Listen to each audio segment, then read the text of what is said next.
kawan-kawan santri dan para kiai tentang pernyataan Kiai Ma'ruf Razin yang telah mengatakan selesai nasabnya kaum para habaib ini sudah subut secara syukrah wal istifadah. Beliau mengutip bahwa nasabnya kaum para habaib ini katanya sudah memenuhi syarat secara kaidah ilmu hadis dan juga kaidah ilmu fikih, bahwa nasabnya Ba'alawi ini sebut secara syukrah wal istifadah. Beliau mengutip kitab Majmu' di jilid 20 halaman 262. Padahal bunyinya seperti ini. Fa in istafadha anna fulan ibnu fulan atau anna fulan hashimiyun, anna fulanan hashimiyun atau umumiyun, jaza ayyushhada bih. Apabila nasab itu sudah istifadah bahwa fulan anaknya fulan atau fulan ini hashimiyin, maka boleh untuk menjadi saksi bahwa nasab itu subut, bisa dipertanggungjawabkan di pengadilan.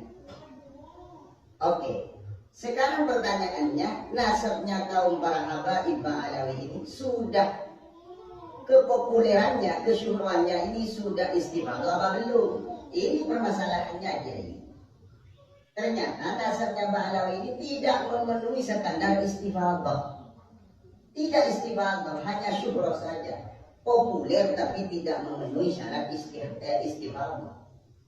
Kenapa? Karena ta'rif al-mahiyah, definisi daripada istifadah yang telah dicantumkan oleh ulama fikih walaupun dan ulama hadis dan ulama yang lain, bahwa yang dimaksud dengan istifadah itu adalah al-khabarul ladzi tatakaffurat ruwatuhu fi kulli tabaqatin wa lam tasil darajat tawatur. Yang dimaksud istifadah itu adalah sebuah kabar yang sudah banyak rawinya fi kulli tabaqatin di dalam setiap generasi, walaupun tidak sampai kemasyhurannya. Perawinya itu pada hadut tawatur tidak sampai 10. Ada 4 di dalam setiap tabaqat, di dalam setiap tingkatan. Ada setiap Ba'alawi ini, kalau dari Ubaid bin Ahmad al-Muhajir atau bin Ahmad al-Abbah, apakah sudah memenuhi standar istifadah? Tidak ternyata. Karena nasab ini hanya dipopulerkan di abad 9. Baru syuhrah di abad 12-an, di abad 10 sampai 12. Nah, begini. Ternyata sebelum abad 19 tidak ada itu kabarnya, makanya itu putus riwayatnya selama 550 tahun. Itu yang disebut oleh ulama terdapat illah qadhihah jarihah. Karena terdapat illah qadhihah jarihah, maka kepopuleran nasabnya kaum para habaib ini tidak istifadah. Kalau tidak istifadah, ya tidak bisa untuk dijadikan syahadah. Sehingga di Rasail bi Ilmil Ansab di halaman 34 dikatakan al-ansab lil bashar kal asanid lil khabar.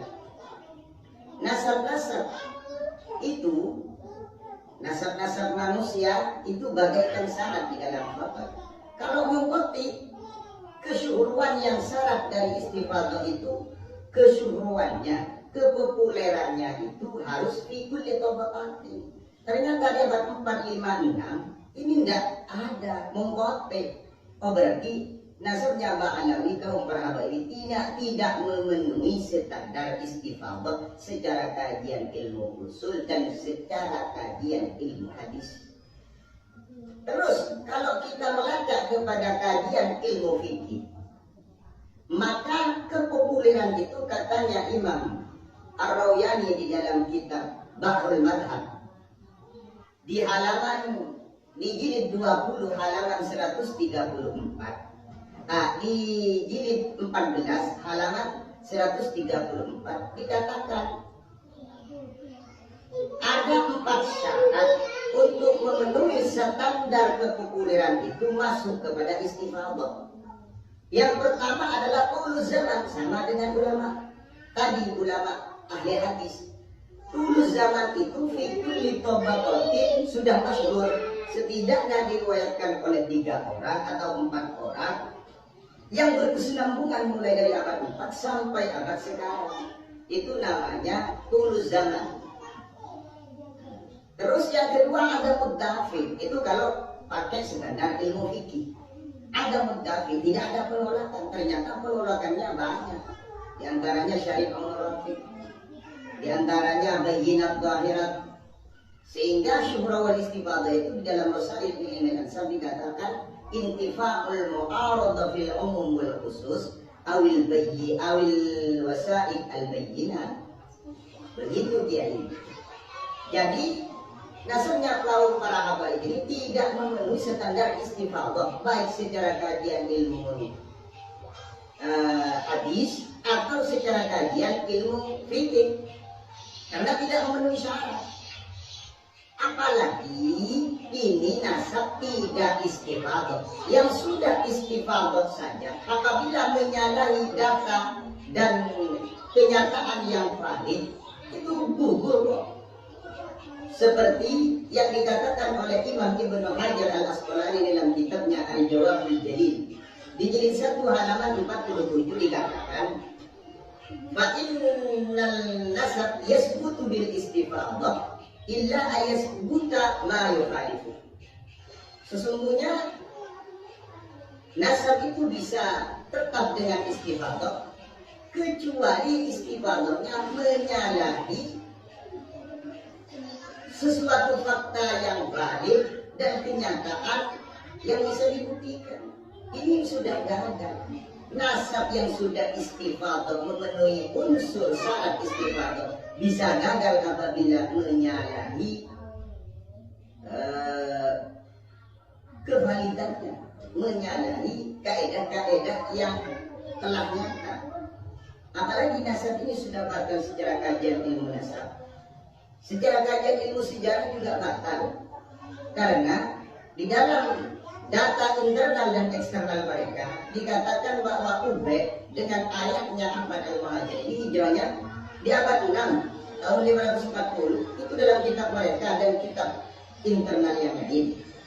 Sedangkan Sayyid Ahmad al-Abbah bin Isa bin Muhammad al-Naqib ini sudah wafat di pertengahan abad 4. Ya mustahil lah. Secara kajian ilmu sejarah, secara kajian biologi, secara genetika darah, ternyata tidak ada kemiripan dan tidak ada unsur kode-kode yang sama dengan darahnya Ahlul Bait. Tidak ada. Terus secara kajian arkeolog, makamnya data-data mereka di Fathur Rahimir Rahman di dalam kitab karya Syekh Umar Sahibul Hamra dikatakan bahwa di abad 9 itu tidak ada makamnya Sayyid Ahmad al-Abbah di Husaysy, itu tidak ada makam.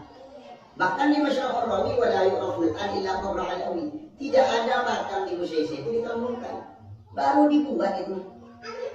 Nah kenyataan seperti ini kalau pakai syuhra wal istifadhah, andaikan sudah lulus istifadhahnya itu tidak memenuhi standar untuk diisbat sebagai nasab yang sah.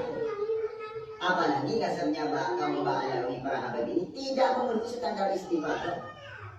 Begitu.